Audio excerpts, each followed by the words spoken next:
Singosari, kemana-mana lahir dari gang sempit, kuasai kota, jelajahi negeri, dan lintas negara, kami lahir dan hadir, ku kacaukan semuanya.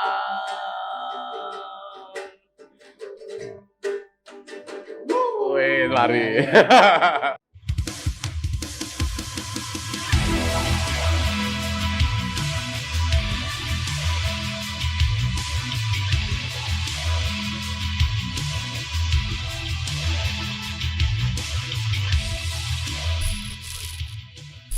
Oh, Jitam. Oke, selamat sore teman-teman. Kita jumpa lagi bersama saya dari tim Mawan di channel podcast susiobo.com. Ojit Sam. Oi. Teman-teman, sore hari ini kita kedatangan tamu istimewa dari teman-teman Gundal Lowok Waru. Halo. Dari Mas Cipeng ya. Cipeng. Sama Mas Age. Harusnya ada berapa orang ya ini? Harusnya ada 5. 5 orang. 3 orang lagi berhalangan. Nggak apa-apa. Tapi sore hari ini kita senang sekali bisa ngobrol bersama mereka. Mas Cipeng, mungkin saya mau pingin tahu teman-teman begundal ini mulai berdiri kapan atau mulai berkumpul menjadi kelompok begundal? Ya baru 21 tahun. Wah, itu. Secara usia tuwek mas, kayak gitu ya? Belum sih, belum, baru belum. lulus SMA lah, mau masa-masa kuliah lah. Masa-masa kuliah, ya. Lagi enak-enaknya. Lagi enak-enak, seneng-seneng gitu. Ibarat tante-tante itu katanya tante-tante berondong. Bro. Ceritanya kalau diceritain secara detail ya nggak cukup 2 hari kan. Awalnya sih kita mulai apa ya iseng-iseng guyon-guyon lah. Ini pengen membikin seasonan lah sebenarnya dari semua personil yang ada dari dulu sampai hari ini tuh sebenarnya band ini hanya untuk band hura-hura sebenarnya, band seasonan. Asalnya begitu. Itu istilahnya seasonan ya. Iya, seasonan. Jadi yang sampai hari ini ternyata lebih ngetop dari band aslinya. Tapi pilihan namanya tetap sama atau gimana? Tetap sama. Karena dari awal sih kita pengennya cari nama yang nyeleneh sebenarnya, yang Indonesia banget gimana dan identik dengan Malang itu apa nantinya. Nah, akhirnya kita kulik ternyata nemu cocok Begundal aja sih sebenarnya awalnya. Awal Begundal aja. Terus kok tambahan Lowok Waru apa Mas? Hubungannya dengan lapas Pak? Ya kan karena kita ngambil Begundal biar ini identik dengan Malang apa sih ya. Itu kita ambil Lowok Warunya biar nyambung aja. Lowok Waru ku tonggoku Mas, aku samaan soalnya. Ya kalau aslinya kita terbentuknya dari Singosari. Oh, dari Singosari. Justru dari Singosari. Karena arek Lowok Waru nih berarti. Akhirnya nongkrongnya di Lowok Waru. Iya. Di Mitra 2. Sopan presiden lah di Rone Malang. Di Mitra Presiden. Iya. Jadi kita mulai bikin lagu baru, lagu sendiri. Jadi sebelum kita benar-benar main itu kita udah punya lagu sebenarnya gitu. Oh, sudah punya lagu sendiri. Jadi kita akibat nongkrong minum-minum itu. Iya. Kita mulai sampai akhirnya kita benar-benar mendapat panggung itu udah bawain beberapa lagu dari kita sendiri. Terus proses ini formasinya 5 orang ini dari awal sampai sekarang. Formasi itu sebenarnya kita sering kali ganti-ganti personil. Karena format awal band ini kan band keluarga. Jadi maksudnya keluarga lah. Kita anggap ini keluarga kedua. Jadi siapapun itu bisa menggantikan siapapun. Karena kepentingan masing-masing nanti kan pasti ini. Jadi yang kita bawa ini nama bandnya. Nama bandnya. Lalu yang masih setia gitu, sampai awal sampai akhir siapa? Kalau dari awal saya. Kalau ini agak formasi kedua. Gabung. Dari album kedua. 2002 lah. 20 tahun juga lah. 20 tahun juga. Ya hitungannya suwe ya tadi. Oke. Jadi kita sering ganti-ganti formasi. Soalnya kan ya semua menentukan pilihan gitu Mas. Jadi ada yang bikin keluarga, bikin kerja ke luar negeri. Jadi yang mempertahankan sih tetap kita juga. Nanti kalau teman-teman yang ingin kembali lagi kita tetap ada. Ya intinya setiap gig itu, setiap panggung kadang kita berubah-ubah juga. Bisa begitu juga. Iya. Kan Si ini- macet ya luru-luru iki. Luru iki, nah. Raya. Tapi kan kalau gigs itu kan berarti lagunya punya BL sendiri. Iya, kita nggak pernah Nah, kalau bawain misalnya, lagu orang orang lain lain, nggak? nggak pernah. Kalau formasinya berubah piye? Biar latihan dhisik. Kita punya Setiap season kota player di itu kota kita lain. punya Oh. personil. Oh tuh. Wah, hebat ya. Iya aneh ya. Ini baru Jadi, Dulu Kadang pernah- kita pernah- sendiri, Hah? aku sendiri pernah sering kali juga main berangkat sendiri gitu. bisa bener ya. Bisa. Oh iya. dulu pernah ada drummer, Heeh. drummer kan sulit juga. Iya. Mau berangkat, udah mau berangkat, Heeh. tiba-tiba anaknya sakit, Oh. langsung pulang. Jadi kita kan berangkat tanpa Tetap drummer. tambah drummer. Terus akhirnya golek drummer di kono. Iya. Awal pertama perform di Malang. Di Malang. Malah kita awal perform itu malah di Surabaya. Oh, Surabaya. Surabaya. Oh, di Awal. event? Eventnya ini, bandnya ini Pensi dulu. 9 Surabaya. SMA 9. SMA 9. Dulu. Jadi kita apa ya istilahnya curi waktu lah, curi panggung. Golek-golek sirip-siripan Iya. utara. Awalnya gitu.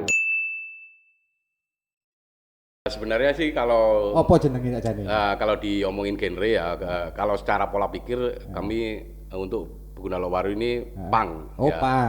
Cuman iya, punk. kalau dari didengarkan atau dilihat secara musikal sih, kita nggak terlalu punk juga sih. Jadi kita lebih menyebutnya street Apa? drunk rock. Street Drunk rock. drunk rock. Hmm. Oh, no. Drangnya drang. Nah, karena konsep dari awal sampai hari ini botol kan mau. kita temanya lebih ke miras. Oh, ya. miras, Nah, ya. Jadi Ini kita minis- tambahin street Oh, drunk rock. street drunk rock. Nggak terlalu keras juga sih lagu kita. Oh, iya? Sebenarnya kan apa ya? Wah, ngetaran gak ngomong. Aku ngrungokno tapi enggak semua gitu. Kita Nggak ini semua. lebih street rock lah. Street rock itu rock jalanan. Nah, jadi yang kita angkat tema-tema Nah, di jalan. jalanan atau pertemanan Ya, gitu. ya, ya. Itu aja sih. Ya kalau lebih softnya itu balad memang. Jadi Tapi ya nggak balad-balad banget lah. gitu ya. lirik kita lebih banyak bercerita sebenarnya. Oh, jadi lebih banyak narasi-narasi cerita-cerita seperti itu. Cerita lingkup apa Kehidupan teman-teman, teman-teman, kehidupan jadi sehari-hari. kehidupan sehari-hari. Inspirasinya itu kan kumpul iku mau. Iya. Ya. Niterno gelas iku mah gitu kumpul inspirasi. Seperti itu. Kelas aku wae. Asik ta, iki durung ono sponsor ya. Ini sponsor tekan meneh jadi kan. Wis ae. Iya, dimaklumi. Enggak apa-apa kok tak galekno lah nang ngene AO lah orang tua BM sponsori Amer nah, lumayan sih kan. Boleh. Lah. Lalu yang bagian ini soal ide lagu, tema yang diangkat itu prosesnya piye arek? Ya, sebenarnya kalau proses sih malah banyak kan spontan ya. Dari ide-ide garing kita ini sebenarnya ya. Mulai pas numpuk ngono, Terus apa nyeletuk kata-kata konyol. Wah, ini kayak enak ya. dikembangkan asik ini gitu. Sebenarnya Malah seperti itu. Seperti itu malah. Kemudian kalau lagi asik serius wis rek. Iki apa bentuke? Ya paling ya apa ya pas nongkrong ketemu nada terus nyeletuk salah satu dari kita nyeletuk kata-kata konyol itu pasti wah ya gitu. Malah sering menemukannya seperti menemukan itu. seperti itu. Emang kita sering tur sih Mas. Di perjalanan tur itu yang malah Ngopi ngenteni ngono. Pas istirahat mangan, Jadi kita banyak ide-idenya ya dari setiap perjalanan kita. Pasti Lalu- ada cerita lah. Setelah di Malang, lalu berikutnya gigs yang berikutnya ya tidak harus kedua ketiga yang menurut BL punya nilai sangat mengesankan Ya mungkin ya kalau dalam sejarah di BL. awal ya itu mungkin di Bali ya awal. Oh, di Bali. Jadi event ya itu event luar kota pertama ke luar pulau pertama. Ke Bali langsung. Di Bali. Kudu sing di Gor Ngurah Rai. Gor Ngurah Rai. Itu. Oh. Itu kita main jam 2:30 Pagi. Subuh. Ah. Subuh. Iya. pertama kali kita main di atas jam 11 malam. Iya. Biasanya di antara itu. Ya. Jam 11 malam lah paling. Jadi itu panitia sempat ibaratnya koyo puri ya. Oh. Karena kita yang datang itu kita berangkat itu 2 gerbong Mas 2 gerbong. dari Malang. Oh. Itu fansnya BL. Iya itu 2 gerbong. Jadi panitia sempat kayak kacau lah itu. Jadi intinya zaman-zaman dulu kan masih kita ya dianggap norak ya. Jadi banget. dari kan banyak itu lebih dari 100 lah, dari Banyak. 100 orang lah kita berangkat Oh, tuh. bawa 100 orang. lebih dari itu. Pokoknya panitia minta teman-teman kita ini untuk bayar tiket. Terus kita negosiasi, kalau memang harus bayar tiket, mending kami nggak usah main, nggak jadi main. Mereka masukin pas kita main aja gitu. Akhirnya dealnya seperti itu. Akhirnya ternyata nggak sampai kita main sebelum udah boleh ya paling jam 10-an lah. Itu udah kondisi mabuk mabuk sampai kita ini main diangkat di panggung yang ini. Ya apa ya? Kita sadar diri sih dari awal ya sebenarnya. Kita kalau jualan secara skill itu kita ini sangat buruk lah. Akhirnya kita saat itu. Jadi intinya gimana ya? Akhirnya kita main seadanya, setolol mungkin lah kasarnya gitu. Ternyata malah kena gitu loh. Malah pada saat manggung beneran di saat itu dengan kondisi yang disediakan tadi malah kena di itu kita sampai sekarang masih sering undang di Bali. Jadi kalau umpama di rata-rata gitu job kita main di luar kota yang paling banyak di Bali. Dengan dasar itu tadi ya. Iya. Aku ngomong prestasi lah. Iya. Ya intinya akhirnya keterusan gitu Mas. Ya, kita main itu asal terus jadi ya. Setiap kali kita main semakin hancur, semakin parah penontonnya itu semakin antusias gitu. Ya akhirnya keterusan. Secara nggak langsung kita udah mematenkan diri bahwa ciri begundal. Ciri begundal seperti ini nilai jualnya di sini gitu. Akhirnya kayak gini loh, kalau mau mengundang begundal siap-siap kehancuran di panggung. Akhirnya kan gitu. Kita kan ada lagu yang kamu tunggu kerusakan di panggung kan. Ada. Ada, itu lagu intro dari kami. Dulu alatnya orang yang rusak, kalau sekarang kan alat kita sendiri. Seperti ya, seperti itu. Tapi itu menjadi trademarknya. Jadi kan kadang kita sendiri kalau main terlalu rapi itu penonton kecewa. Ya. Oh gitu malah kecewa. Pernah ditanyain di main di Mas ya. Iya. Hitam gini. Rapi sih main. Asik. Asik. Malah seperti itu akhirnya. Lalu kemudian setelah melewati itu, kemudian mulai berpikir recording atau membuat lagu sendiri, merekam lagunya. Intinya gini loh, kita ini mungkin terlalu pede. Gitu. Jadi kita terbentuk 99, tahun 2000 kita udah punya album Mas. 2000 sudah punya album? Udah album. Dengan kondisi yang buruk, sangat ya. Buruk banget. Kita dengerin hari ini, wah ya aku tunggu ya isin. Itu masalahnya kita tertawa itu karena kualitas rekamannya. Ya kualitas skillnya. Nah malah sampai hari ini ya yang album. Kenapa? Gitar pala sebenarnya masa sampai separah itu. Wah separah itu. Tapi kita enggak. Lagu-lagu di album itu sampai sekarang masih dibawakan sampai hari ini. Malah itu lagu yang keramat lah bagi begundal. Sama fansnya juga. Sama fansnya. Jadi lagu wajib yang harus dibawakan setiap kali manggung. Itu malah di album pertama. Jadi mungkin ini bisa dikatakan ini rekor para musisi sedunia mungkin ya. Manggung yang lebih bagus dari hasil rekamannya. Tadi jadi panggung. Iya, lebih apian panggungnya hasil rekamannya. Gitu. Lalu biasanya teman-teman punk ini ya, kita pakai istilah itu ya, kayak sistem punk ini biasanya kan punya endorsan ya, ada yang support dari endorse. Banyak Mas, banyak. Yang sampai mulai awal dulu siapa? Sebenarnya gini sekarang, kita ini nggak mau yang terikat endorse secara apa istilahnya eksklusif gitu. Eksklusif kita nggak mau karena gini ya alasan kita karena kita sendiri juga punya brand juga. Ada sendiri produknya. Jadi setiap personil punya brand.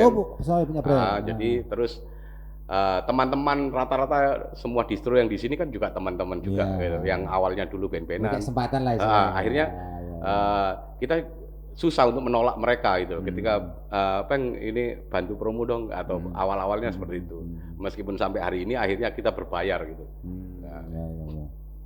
Dan itu kan saya lihat juga cukup sinergitasnya ini cukup baik, artinya sangat baik. Teman-teman di sini juga merasa punya banyak feedback. Jadi kan setiap kita ada progres atau rencana untuk apa dan apa itu mayoritas clothing distro mendukung kami. Terus setelah album ini album keberapa yang baru ini berarti? Ini rencana kalau rilisan ke-9. 9 ya. Itu mulai dari mini album sampai album. 9. Sudah di launch di depan tadi ya. Itu yang single yang di album terbaru ya. Ya. Judulnya? Dari Singosari kemana-mana. Dari Singosari kemana-mana. Itu kan ini 9 album baru muncul lagu itu. Ya enggak juga ya. Orang Biyone Mas. Mas Biyone tepak. Ya intinya itu malah kepikiran setelah tur itu. Oh iya kepikirannya. Apa sih atau pokoknya. Ibaratnya kayak ngono lho. Ibaratnya seperti itu. Ya kadang ya tekan celetukan ning konyol-konyol iku mang. Kan akeh to cerita setiap kota itu pasti banyak. Lalu melihat teman-teman sudah keliling sampai luar negeri. Kalau melihat Malang, kita bicara Malang ya. Kita bicara Malang ini sebetulnya apa yang bisa diharapkan dari Malangnya sendiri? Pengalaman BL ya tentang Malang. Ya kalau ya apa ya? Mungkin generasi yang berikutnya yang kita bisa mengubahnya. Kalau mungkin dari generasi yang dari kita ke atas, maksudnya yang lebih tua, kayaknya ya percuma bengak-bengok. Ya ini yang perlu yang bisa berubah ini generasi berikutnya. Nah, sekarang BL punya ndak rencana ke depan? Artinya BL ini mau dipertahankan sampai kapan? Secara nama, kalau tadi lihat kan main di mana aja bisa, cuma bisa budal dewe kan. Nah, konsep itu sudah baik. Lalu kira-kira apakah ingin mempertahankan brandnya ini? Tetaplah masih. Jadi nanti mesti mikir, siapa ya kira-kira kok sing ngate nerusno iki. Ada pikiran itu enggak? Sebenarnya ya kalau untuk yang nerus kan sebenarnya banyak gitu ya, banyak. Jadi ketika kita kehilangan salah satu dari kita, itu yang ngelamar akeh. Gitu. Ya, belum ada yang keluar udah ngelamar aku. Kan ngono sampai ya apa. Makanya kan semakin kesini kan personil kita umurnya di bawah kita. Biar kita awet muda itu loh. Dulu saya paling muda, Mas. Dulu saya paling muda dari kelas 1 SMA Mas yo. Sampai muda. Kok lak seneng ngombe ya? Ayo ben-benan.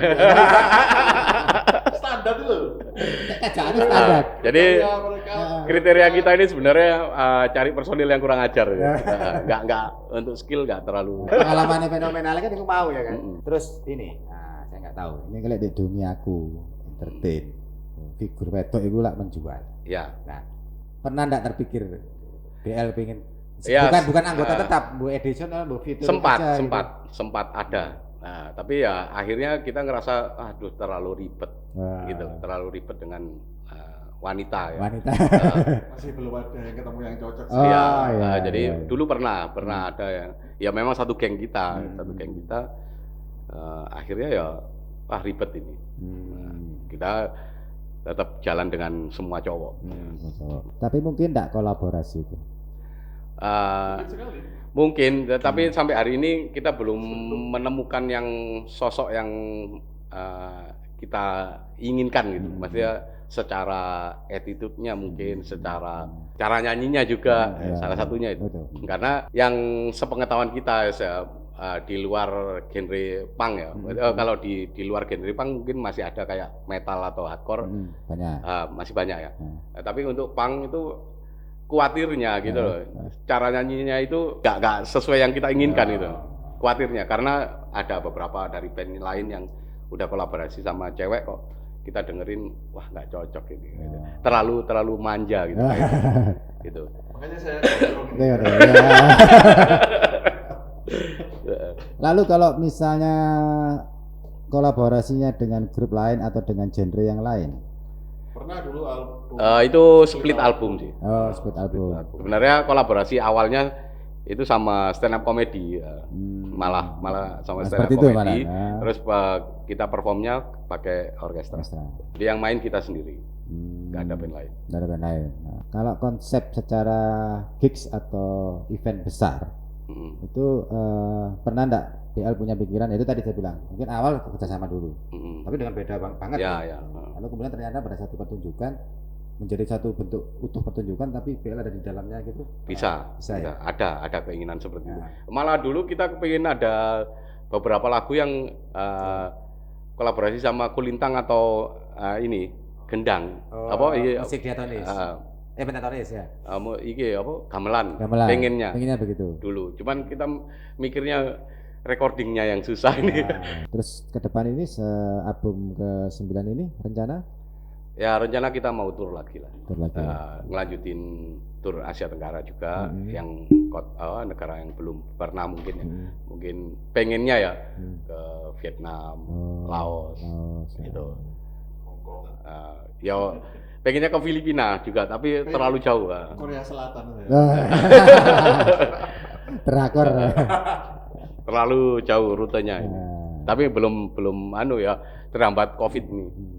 Biasanya kalau untuk yang ke luar itu ada kita kenal di sana dulu. Harus. Bagaimana biasanya? Biasanya seperti apa? Ya kita minimal gini, kenal satu orang dulu minimal. Untuk menjadi sponsor kita di sana, untuk kedatangan dia yang nyebut dan sebagainya. Ya. Jadi lokal lah. Terus dia yang ngatur untuk perjalanan di sana. Nah biasanya channel-channel seperti itu ditemukan bagaimana teman-teman itu? Ya banyak kan sekarang sosmed kan semakin menggila. Iya. Jadi mungkin teman-teman kita yang dari sosmed kan banyak, entah itu orang Indonesia yang kerja di sana ataupun orang asli sana, gitu, yang memang punya kontribusi di skena. Berarti ini yang ke depan terkait album yang ke-9 ya? Ya, rilisan ke-9. Kita nggak ngomongin album lah, kita ngomongin rilisan aja. Soalnya kalau album kan harus full album atau mini album ini ya gitu. Kalau rilisan itu semuanya. Karena menurut kami sih rilisan fisik itu harus sebagai wujud pertanggungjawaban kita sebagai musisi. Ya. Entah itu bagus atau jelek menurut orang lain itu urusan lain. Nah, sekarang soal fisik. Tadi sempat juga kita cerita-cerita. Dulu kan konsepnya pakai CD. Dulu kaset. Kaset dulu, kaset. Terus? Baru kita keluarin rilisan CD itu ketika kita di rilisan ke 6. Dengan teknologi yang seperti sekarang kan CD sudah mulai berkurang. Apa tetap di fisik gitu atau? Kalau kita ngomongin efisiennya ya, itu CD masih optimal lah untuk di kan masih bisa di setel di mobil mungkin ya atau di apalah, itu lebih kena gitu. Mungkin kalau kita bikin rilisan kaset itu hanya untuk kolektor. Ada ya? Ada. Request itu masih ada. Kalau harga jual untuk saat ini lebih mahal kaset.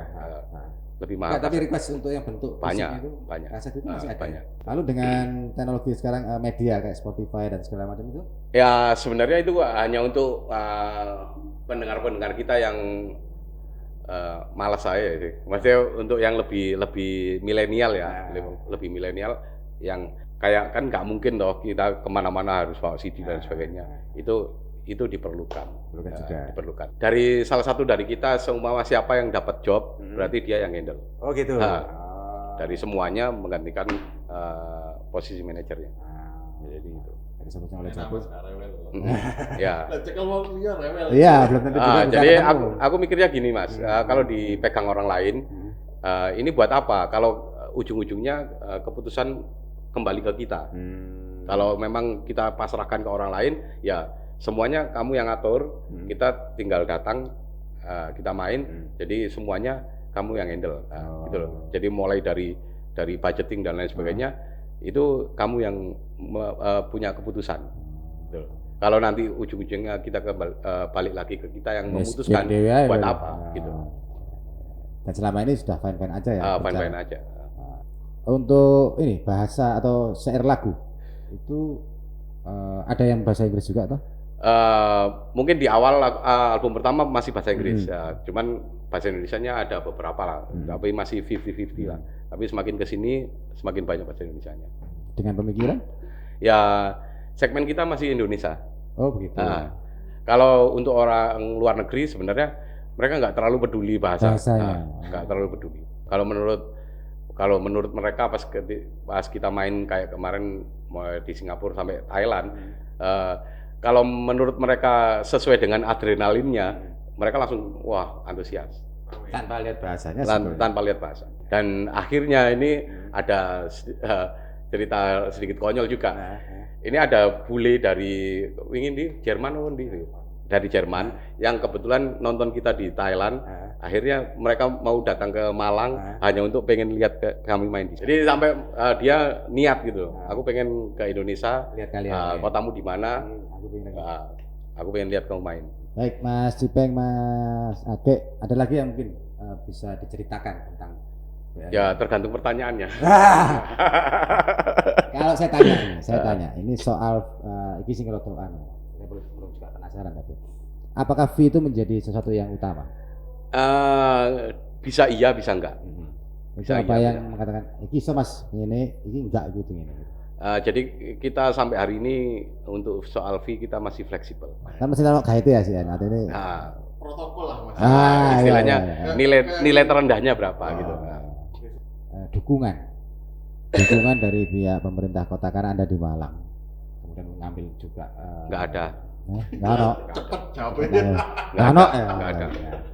Ya apa ya? Kadang beberapa kali kita ketemu sama pengurus-pengurus KNPI ya, yang terakhir-terakhir ini yang aku hadapin sendiri ya. Dari pihak mereka gini, semacam mengajak saya untuk ayo gimana. Gak usah kakek ngomong aku ngono tok. Kita ini udah dari tahun berapa ya, kita ngomongin KNPI dan sebagainya. Sampai kita punya lagu dengan judul KNPI, dukungan dari KNPI mana? Ada ya? Oh, ada. Sampai seperti itu loh Mas. Ya. Dukungan dari pemerintah apa? Kita bisa kemana-mana ini dengan usaha sendiri gitu loh. Kenapa kamu tiba-tiba ngomongin, wih ayo gabung sini ya? Bullshit kan. Lalu itu. Ini kondisinya? Kondisinya seperti itu. Nah. Harapannya gini ya, minimal lah kita nggak minta yang muluk-muluk. Kita disediain tempat kita untuk berkreasi aja lah. Berupa gedung lah. Nah, sebenarnya banyak sih gedung-gedung di sini yang bisa. Tapi kenyataannya ketika kita mencoba untuk menyewa, banyak alasannya, mulai wah gak oleh kayak ben-benan ataupun iki iso gawe mantenan tok. Kok tekeli rusak dan lain sebagainya. Ini kan disebutkan. Nah, kan biasa orang mengatakan begitu karena mensew pang kadang-kadang identik dengan kerusakan. Nah, itu kalau misalnya berani menjamin? Berani. Aku dari dulu menjamin. Sampai aku terakhir bikin acara yang di Taman Krida dan penonton merusak acaraku, panggung dirobohkan, hampir dirobohkan. Iku kocok pecah tak ijoli Mas. Gitu. Meskipun aku akhirnya dibantu dengan KNPI waktu itu. Nah, tapi aku meskipun tanpa ada bantuan saat itu, aku tetap mengganti. Wong nyatane aku juga mengganti kerusakan kok. Ya. Jadi sebetulnya teman-teman ini kalau bikin event pun jika ada kekhawatiran sampai sejauh itu dan perlu dicatat, saya membayar pajak untuk pertunjukan itu 15%. Dan nilai itu terlalu tinggi apa enggak? Ya tergantung Mas, tergantung gini. Kalau dinilai tinggi bisa tinggi, kalau dinilai enggak sesuai dengan. Ini kita bicara dari musisinya. Lah iya enggak, maksudnya gini Mas, kan aku sebagai pelaksana, gitu loh. Oh ya, berarti acara. Intinya kalau kita dikasih wadah yang sesuai, kalau memang itu sesuai dengan kapasitas dan lain sebagainya, itu fair lah. Kita udah tahu ini pajaknya 15%. Kalau kamu mau ya ayo, kalau enggak ya udah gitu. Berarti kan kita nggak perlu bayar pajak. Kalau enggak, tapi ujung-ujungnya kan kita didatengin sama orang pajak. Nah, jadi sebetulnya dealingnya nggak ada pajak. Enggak. Jadi kita mau memutuskan untuk bayar pajak atau enggak. Tapi ujung-ujungnya kan kita didatengin Kalau kita mau sesuai dengan prosedur, mulai dari izin keramaian dan lain sebagainya, ya aku ya sebagai pembuat atau EO-nya ini, aku wajib pajak, Mas. Tapi kenapa masih dipersulit dan lain sebagainya gitu loh, Mas. Jadi sebetulnya kita mau turut aturan. Iya. Nggak ada masalah. Nggak ada masalah. Kita ikutin. Tapi kok tetap aja masih hitungannya kita sampai hari ini kita cari venue itu terlalu susah gitu loh. Yang sesuai dengan kita gitu. Maksudnya oke, kita pengen bikin acara mungkin kapasitas minimal 1.000 ya. Itu dari pihak yang ini ada tempat tapi susah. atau kita pengen 5.000 ke atas. Sebenarnya ya kita cari buat secara prosedurnya bayarnya berapa, sewanya berapa, ya kita cari. Sampai aku ke Gor Kenaro, ya alasannya nggak masuk akal, nanti ini lantainya rusak. Gitu. Baik, jadi mungkin sementara itu dulu Mas Jipeng sama Mas Age. Nanti mungkin kita ketemu lagi di lain kesempatan dengan tema yang kita angkat bersama-sama mungkin lain. Ya, terima kasih banyak sudah hadir di sini. Oke, sama-sama. Baik teman-teman, kita harus akhiri dulu perjumpaan kita pada sore hari ini bersama teman-teman dari Beguna Lolok Waru. Sampai jumpa di podcast berikutnya. Oh,